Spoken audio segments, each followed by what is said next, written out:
look at you. You came crawling back from New York. Please. That's not a showman. That's a... Receipts, proof, timeline, screenshots. Watch yourself before you get checked. Who gonna check me, boo?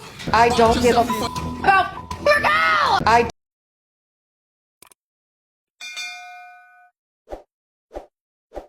I just think he was probably still in dire spirits, buzzing. He's not known where he is. He's not known the extent of the long journey that he went on to get up there. And he's just thought, still a bit, you know, I'm going to walk. And that's what apparently he said to his last person he contacted. He's just an ace person. Everyone just loves being in his company. He's the life and the soul. He is. He's the life and the soul. He's a beautiful boy.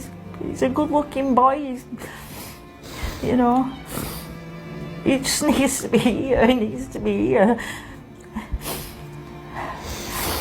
I said to him as well, I said, Jay, please have your wits about you. You know, you're in a foreign country. Just stay together, you know. But Jay being Jay, just like, hey, how are you? What's your name? Where are you from? And like he does. Just a popular guy that has got him into trouble. New information about Jay Slater's past has surfaced after his mother Debbie revealed that he was violently attacked himself a few years before he and his friends exposed another teen's skull. Debbie, the mother of missing Jay Slater, has revealed that in 2017 she had received a terrifying call suggesting Jay had been kidnapped.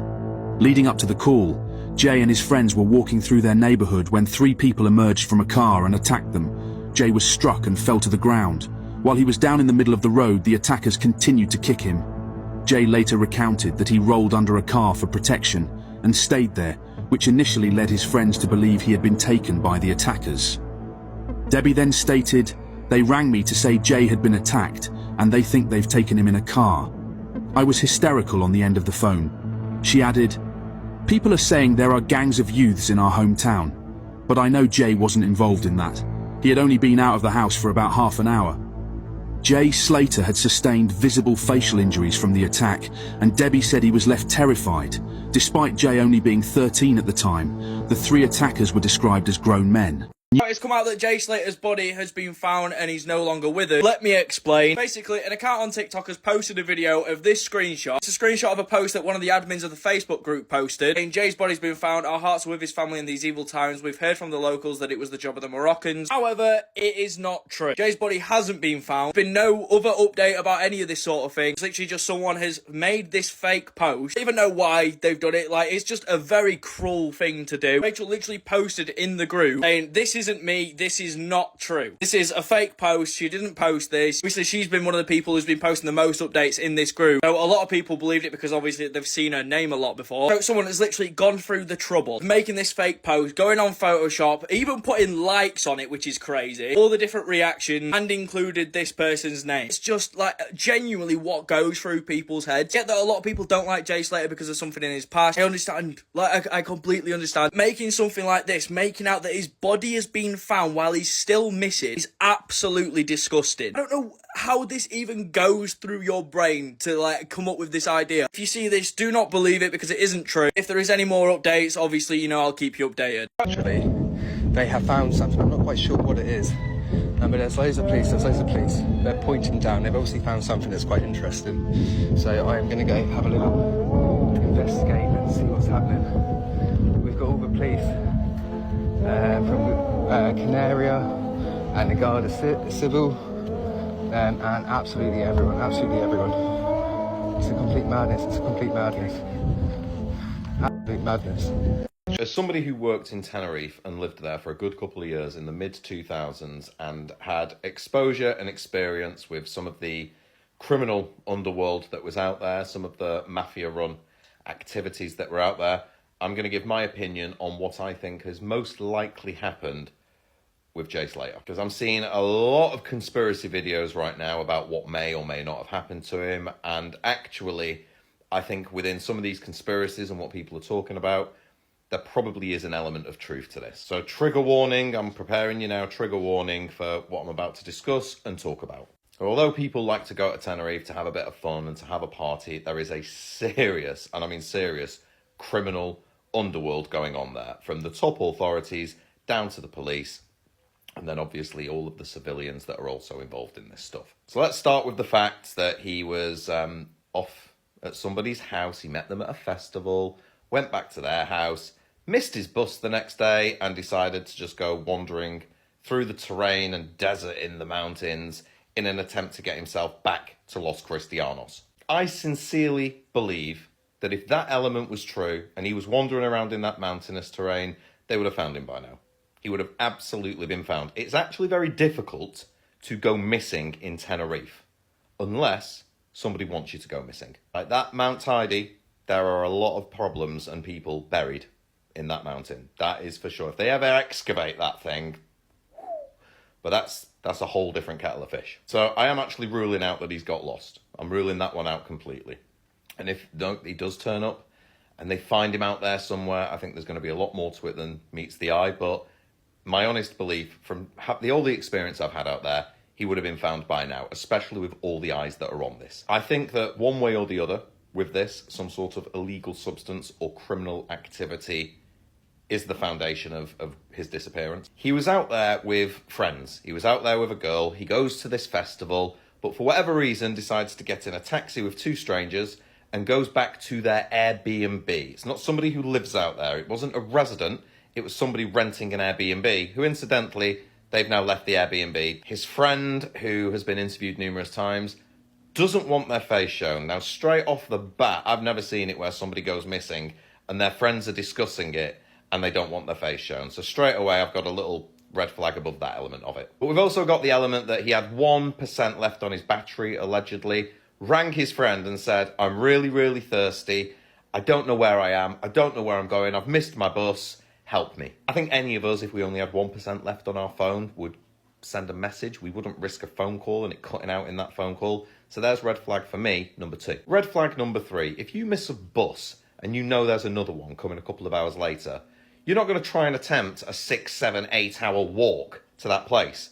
You're going to sit yourself at the bus stop. You're going to wait for a little bit longer. You're just going to wait for that bus. Like, why you would even attempt that walk, especially if you're thirsty, hungover, on a come down, whatever it may be, you wouldn't just go wandering off and try and make your own way there, knowing how far it is. We all deal with grief in different ways, and I'm not going to speculate too much on his mum and the way his mum is talking and acting. But if I was a parent and I'd been told that my son had gone missing in the desert, I certainly wouldn't be out there on cameras saying to the general media, if anyone's got him, if he's been kidnapped, please just let him go. Not even if anyone's got him, just the assumption someone has got him, in fact, and please let him go, please let him go. I would be appealing that we get as many search parties out there as possible and find him. Now, I'm not going to call that a red flag at this point, but the GoFundMe page, £30,000, quite an exact number. Why did they need to raise £30,000 for his mum to stay out there? Like 30 grand, you could live in Tenerife for about 2 years off 30 grand, certainly for 12 months. So why it's 30 grand, I'm not sure. And I'm going to put half a red flag above that. My own personal opinion is that he has got himself mixed up in something that he can't get out of. And either he actually is being held and his mother is aware of that.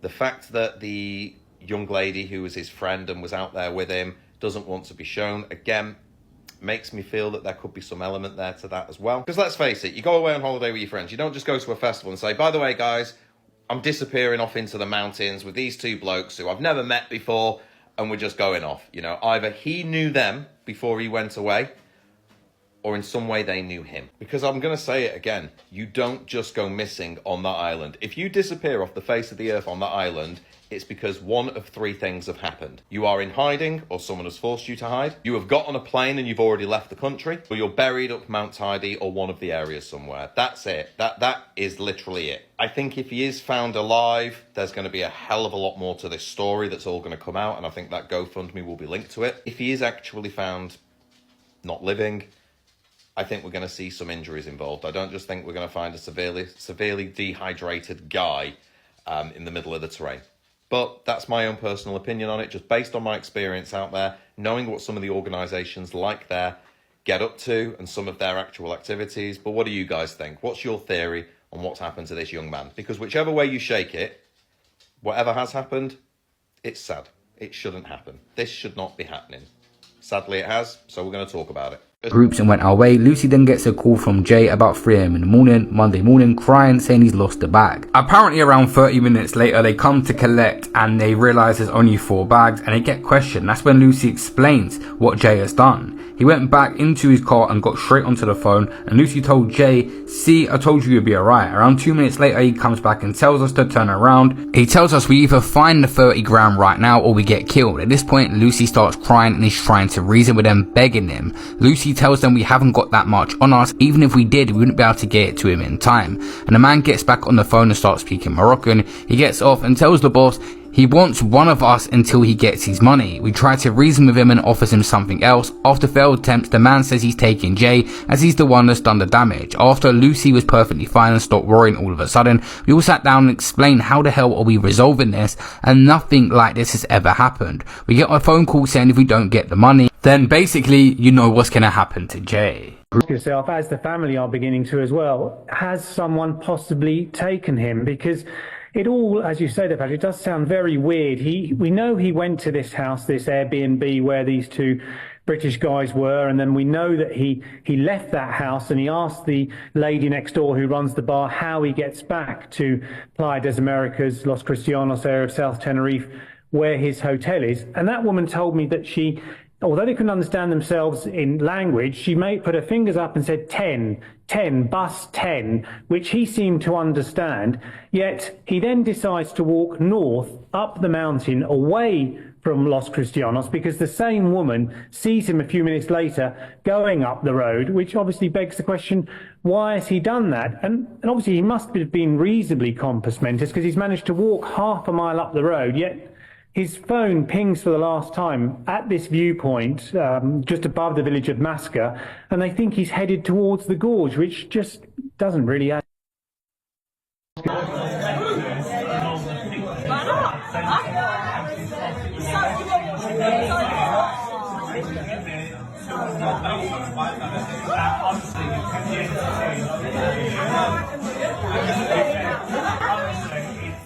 Thank you. Thank you. Thank you. Thank you.